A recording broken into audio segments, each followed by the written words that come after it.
Have you ever woken up in the middle of the night, not because of a nightmare, not because of a strange noise, but simply because a sudden urge to pee pulled you right out of sleep, as if your body no longer belonged to you? I used to think my mother, she's 78, couldn't sleep well because of her age. But then one night, I noticed something strange. Around 2 a.m., a soft yellow light slipped out from under her bedroom door. I saw her step out so gently, one hand trailing along the wall, her body swaying slightly, as if she didn't want to disturb the quiet stillness of the house. She didn't say a word, but in that moment, her eyes turned toward the bathroom, like someone who had walked that tired path far too many times. I whispered, "Going again, Mom?" She nodded, said nothing. Around 4 a.m., I heard the soft shuffle of her slippers again. Then once more closer to 5. One night, 3 trips, one body, never fully at rest. The next morning, she sat silently by the stove, her tea untouched, eyes sunken, shoulders low. 3 times again last night, she murmured, like a passing breeze. And that's when it hit me.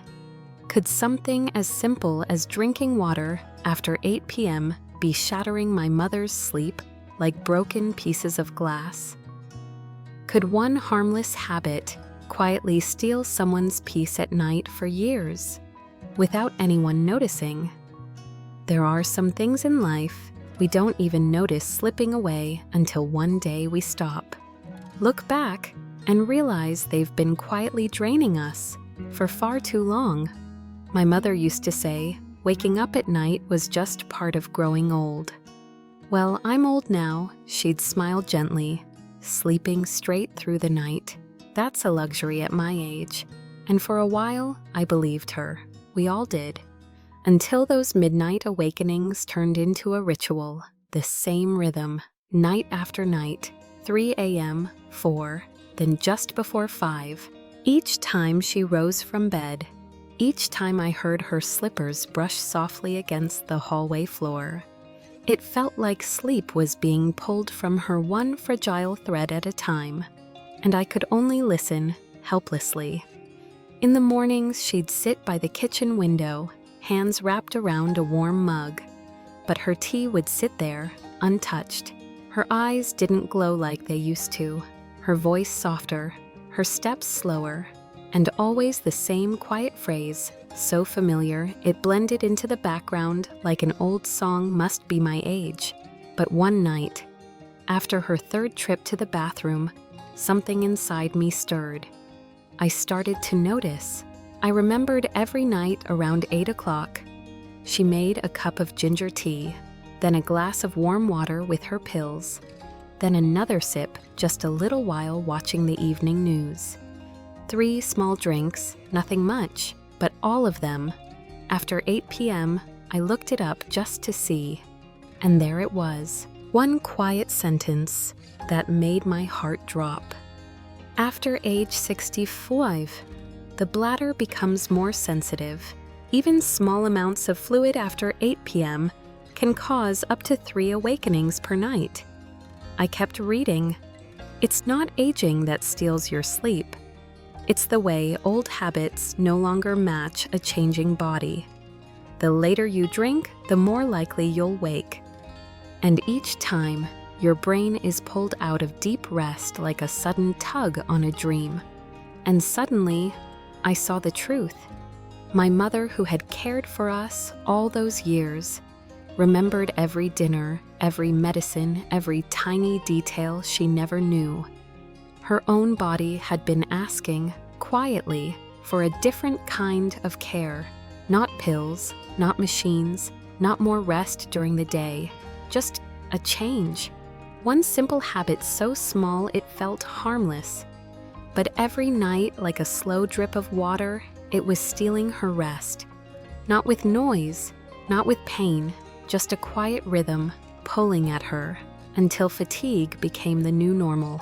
I started noticing it on those quiet mornings when my mother sat blankly at the breakfast table, her teacup still full, the steam long gone cold.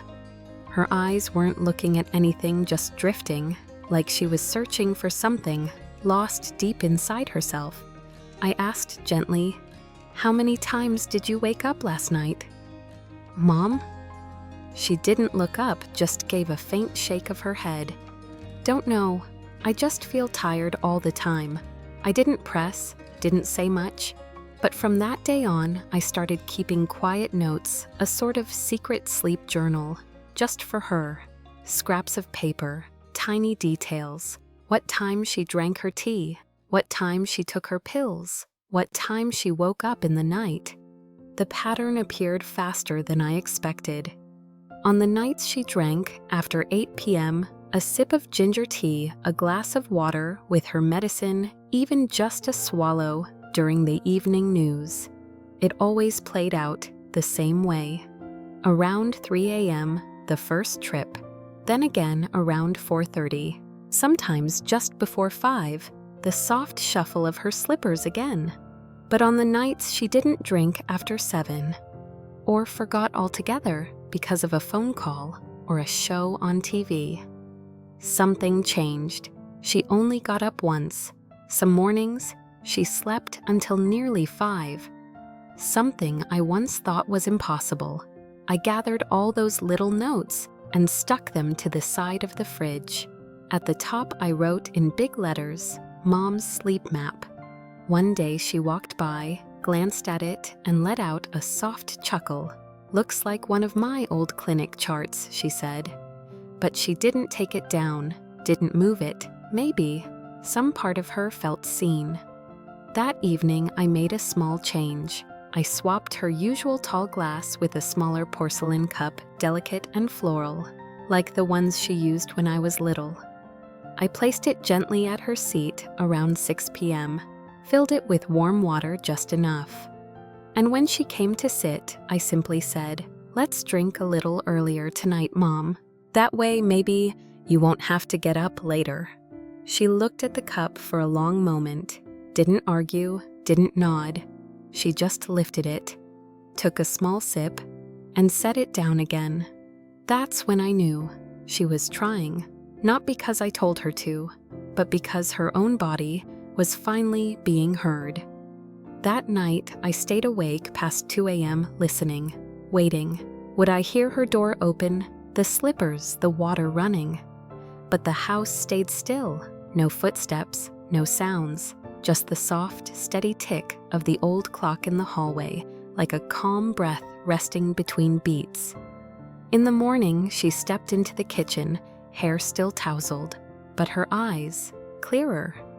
She pulled out her chair, sat down, and looked at me with a curious smile. "You switched my cup, didn't you?" I nodded. She smiled again, a small smile, neat and folded, like a well-kept handkerchief from long ago. "Haven't had a night like that in ages," she said quietly, as if describing a miracle, though no magic had happened. And from then on, things began to shift. No reminders, no pushing. Each evening she poured her own water before dinner. And after that, nothing. The water glass that used to sit on her nightstand, gone. In its place, a small notebook, where she wrote one line before bed each night. "Didn't feel tired today," or "I tried my best, sometimes just sunshine tomorrow." One morning as I brewed tea, she said softly, "Last night I dreamed of our old backyard, the red hibiscus flowers, and Aunt Bay laughing." I turned and saw her smiling to herself, eyes shining like someone who had just come home from a long, sweet journey. And in that moment, I understood. Sleep isn't just about rest. It's the place where memories return to visit, where the past can find its way back to us, gently. And maybe all it takes to return to that place is one small change. An earlier cup of water, and a night that stays whole, undisturbed. After about a week, my mother stopped getting up in the middle of the night. No more tiptoeing to the bathroom. no more slippers brushing against the hallway floor. And it didn't just change her sleep, it changed her face each morning. No more tired silence, no more "I don't think I slept much" murmured over cold tea. Instead, there was calm. Her eyes were clear, her steps still slow but steady. That's when I gently shared something I'd learned. Not from a doctor, but from pages I read quietly one evening, written by people who study sleep in older bodies. I told her, after 70, the body doesn't hold water like it used to. The bladder's smaller, the muscles around it a bit weaker now, and the hormone that used to slow urine while we slept, that fades with age. So even one small cup of water after 8 p.m., it's like setting an alarm clock for 2 a.m. She didn't argue, she just nodded slowly. Her eyes, they looked like they'd just touched something familiar, something she'd known deep down, but never had words for. I said, "We're still drinking water, still taking care of you. We're just changing when, changing the habit, and slowly changing the way we treat the evenings." From there, we made a quiet rule. No pills, no gadgets, just a soft 3-step rhythm to bring her body, gently, back to sleep. Step 1, drink early, drink enough, stop at the right time. Each morning after waking, she sipped a warm glass of water with a little honey. After breakfast and again after lunch, small glasses spread gently through the day. But by 6:30, I'd switch out her tall glass for that small porcelain teacup, the one with the soft painted flowers, the one that looked like it belonged in a memory. That cup became a quiet signal. This is the last drink of the day. After 7 p.m., no more water. If she felt dry, she'd rinse gently with warm water. That was enough. And in time, her body stopped seeing her bladder as a nighttime intruder. Step 2. No more water on the nightstand. Let sleep be free. She used to keep a full glass by her pillow. Just in case, she'd always say. But one evening, I asked gently, "What if that just in case is what keeps waking you?" She thought for a moment, then agreed. We replaced the glass with something quieter. A small notebook. Each night before bed, she'd write one small thing, something gentle, like "Today was warmer than yesterday." Or "The sparrow came back to our porch." That new habit, light as a lullaby, turned her hand away from the glass and toward her own breath. Step 3, a bedtime ritual, to let go of the day. I'd read that it's not just the bladder that needs emptying before sleep. The mind needs soft clearing too. So each night, we shared a quiet 5-minute ritual. Wipe hands and face with a warm cloth. Hold it gently over the eyes, count to 10. Roll the shoulders once, twice, 3 times. Breathe in deep and sigh it out. Turn off the main light. Leave just a soft amber glow by the bed. That was all. But one night she whispered, "In that moment, I feel like I'm allowed to rest. Not just my body, my mind too." We never called it insomnia. She never said she had trouble sleeping. It wasn't that she couldn't sleep. It's just, she never felt rested. Her sleep had grown thin, fragile, and like many her age, she quietly accepted it as just another price of growing old. But now, 2 weeks in, the sleep had returned. Nights were no longer broken, no more footsteps, no more flushing, no more waking into shadows. And in the mornings, she spoke more. She told me about dreams, about the smell of grapefruit leaves in the wind, about an old sweater she suddenly wanted to wash again. Because when sleep is whole, it doesn't just refill the body, it brings memory back home. One morning, I watched her step out onto the porch, teacup in hand. Next to her on the small wooden table was the little notebook, open to a page with soft slanted pencil marks. Slept through the night, didn't wake once. I didn't need anything more than that. This morning, I came into the kitchen earlier than usual. The sky was just beginning to change. A thin thread of sunlight slipping through the curtain, laying a soft stripe across the cool tile floor. The kettle on the stove ticked gently as it warmed, filling the air with that quiet, familiar scent. The one that only morning knows. And there she was, my mother, still, calm, like part of the morning itself. Sitting in her chair by the window, hands wrapped around her teacup, eyes resting somewhere far away. But this morning something felt different. Her face held no weight, no shadows beneath her eyes, no slow, tired sigh as she sat down beside me. Just stillness. I eased into the chair next to her and asked softly, "Did you sleep well last night?" She didn't answer right away. She just nodded, then reached beside her, pulled out a small folded page from her notebook. I opened it carefully and read the words written in her slanted, gentle hand. Last night, I didn't wake once. No bathroom trips, no tossing or turning, just sleep like when I was young. I looked at her, she looked at me, and in that moment, we didn't need to say anything else, because we both understood sleep doesn't return with magic. It doesn't need a new mattress, or a new medicine, or a younger body. It just needs a little care, a shift in rhythm, a new kind of listening, just one glass of water. A little earlier, just one gentle habit, changed.